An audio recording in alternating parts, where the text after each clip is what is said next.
As the country prepares to vote on a federal voice to Parliament, last week South Australia passed the very first state-based voice. The Labor legislation passed the lower and upper house unopposed. Of course, this is just the first step before the implementation of the rest of what's called the Uluru Statement from the Heart. Joining me now is Liberal Senator Alex Antic. Senator, how will this state-based voice operate in terms of influencing state parliament?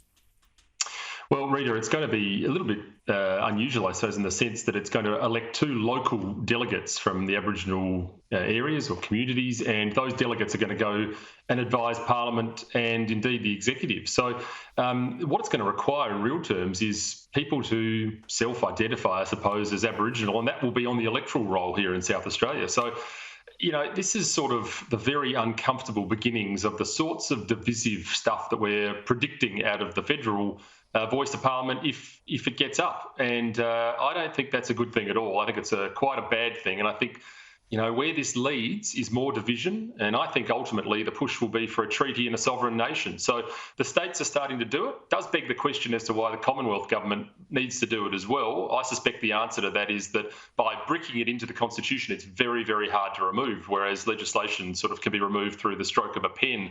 I don't like this at all. I've said very clearly a number of times I don't support it, I won't support it, and I'll be pushing heavily for the no case. And the Liberals in South Australia are going along with this, and the Victorian Liberals, they're supporting a treaty in Victoria. So, I mean, you want to know why the Libs are in all sorts of trouble. I mean, what exactly are they giving their supporters, and what opposition are they providing on any issue? But I want to ask you about this story involving an Aboriginal elder who was meant to give the welcome to country during Obama's speaking tour here in Melbourne, but was dumped from the major event after being told she was too difficult.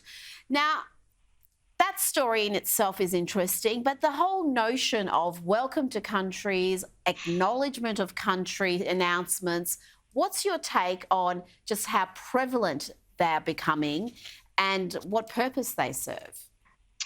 Well, Rita, it probably won't surprise you that I've got a limited tolerance for it. I've got to say, I sat through 4 years on the Adelaide City Council where we would do it sometimes 4 times a night during various meetings because of the 4 different committees. And look, that was unusual then. It's quite common now. People will talk about this through work meetings and you know, through whatever, school openings, and it's getting more and more prevalent. And I think the reality here is Aussies are sick and tired of it. I spoke in the Senate about it, and I said, as I think a lot of people have been saying to me on the quiet, we're sick of this. This is just symbolism.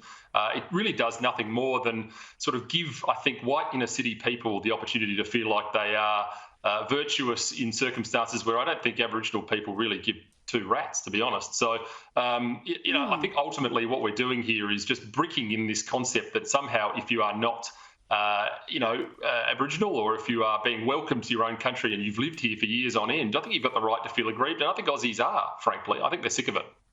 Well, I know a lot of migrants are, and it seems to be just this propaganda, this political posturing that everyone has to go along with, and you can't even ask why. What is the point of this? What purpose does it serve? Who is it actually helping?